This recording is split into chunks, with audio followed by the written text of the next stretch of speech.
হজ্জার আহকাম সম্পর্কে এবং কুরবানি সম্পর্কে।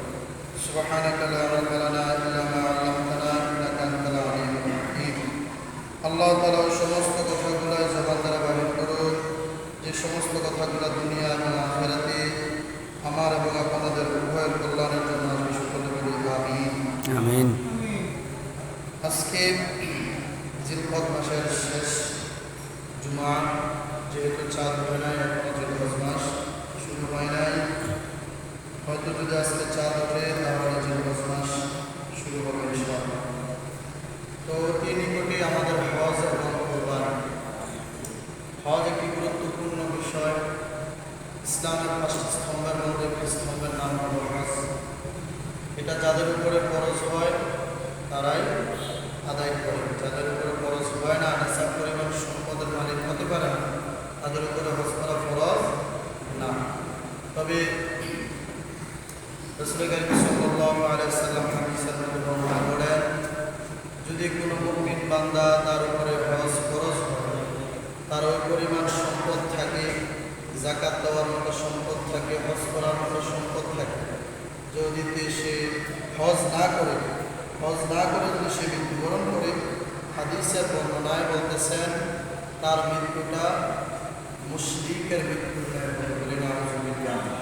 এই জন্য যাদের উপরে হজ করা ফরজ হয়, ওই পরিমাণ সম্পত্তির মালিক হয়, নেশাব পরিমাণ সম্পত্তির মালিক থাকে, তাহলে তাকে হজ করতে হবে। হজ করা ছাড়া মৃত্যুবরণ করা যাবে না। প্রিয় হাজিরিন, যেহেতু আমাদের সামনে কুরবানি চলে আসছে, আমরা সকলেই কুরবানি দেওয়ার জন্য সেই মন মানসিকতা তৈরি করেছি।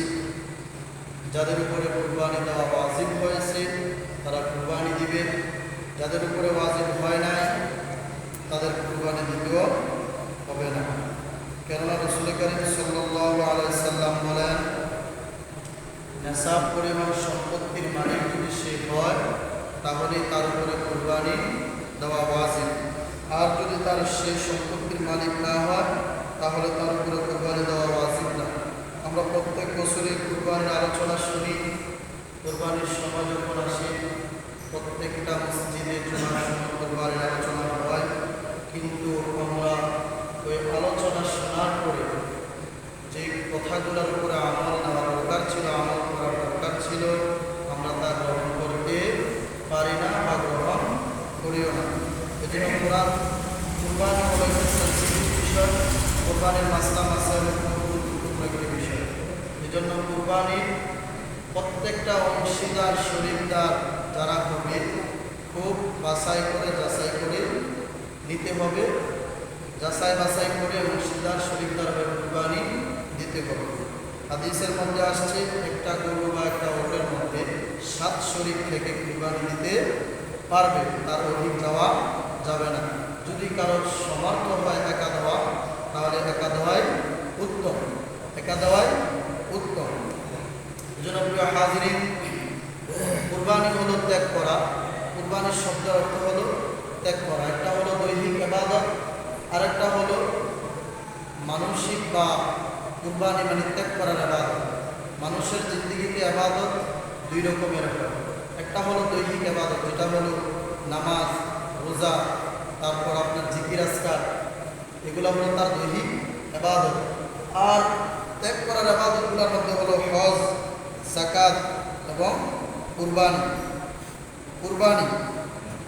এই ইবাদতগুলোর মধ্যে অন্যতম একটি ইবাদত হলো মালের কুরবানি করা, মানে সম্পদের কুরবানি দেওয়া, নিজের পছন্দনীয় জিনিসগুলোকে কুরবানি করা।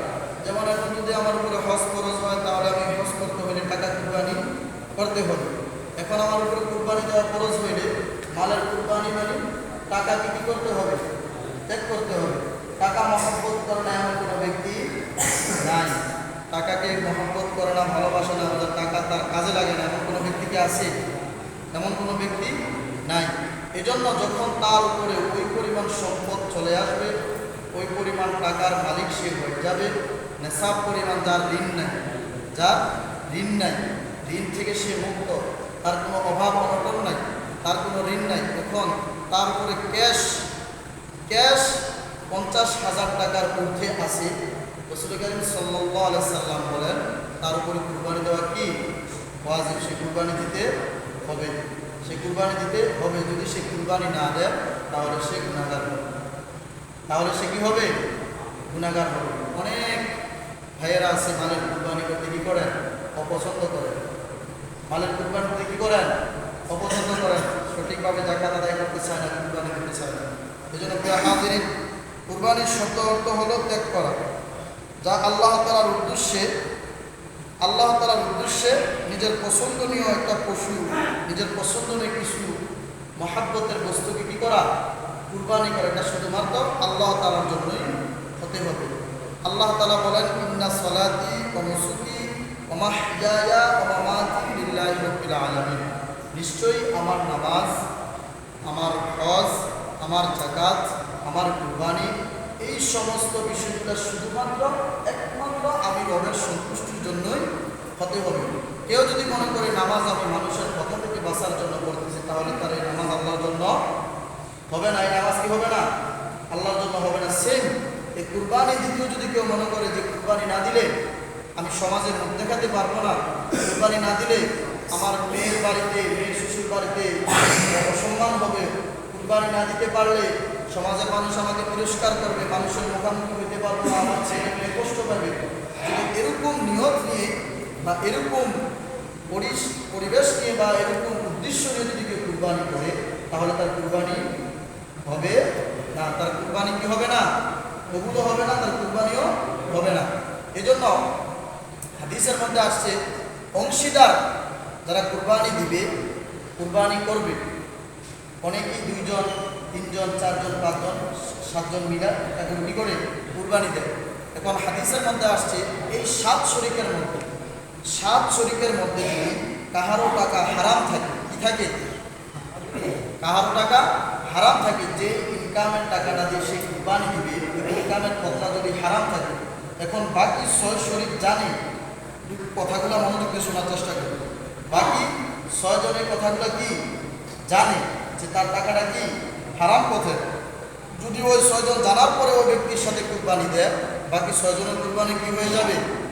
বাতিল হয়ে যাবে, ওই 6 জনের কুরবানিও হবে না। এই জন্য কুরবানি একটা গুরুত্বপূর্ণ বিষয়। শুধু আমি গরু জবাই করে দিলাম কুরবানি হবে না, শুধু গরু জবাই করলাম এটার দ্বারা কুরবানি হবে না। আল্লাহ তাআলা বলেন, লা ইয়ানালাল্লাহু লুহুমুহা ওয়ালা দিমাউহা ওয়ালাকিন ইয়ানালুহুত তাকওয়া মিনকুম।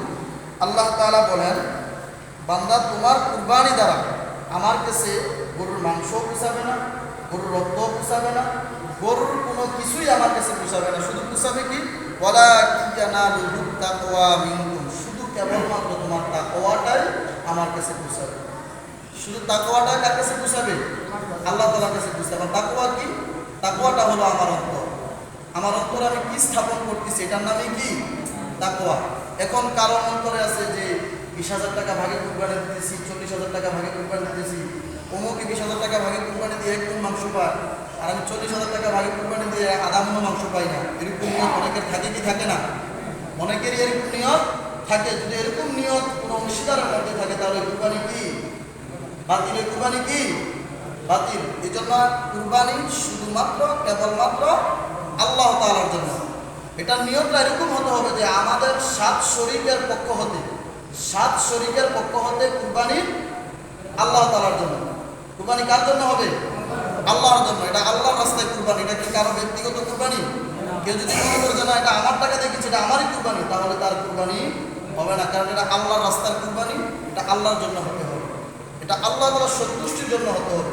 অতএব যেইভাবে কুরবানি করলে, যেইভাবে পশু জবাই করলে আল্লাহ তাআলার সন্তুষ্টি অর্জন হবে, ওইভাবেই আমাকে কুরবানি করতে হবে।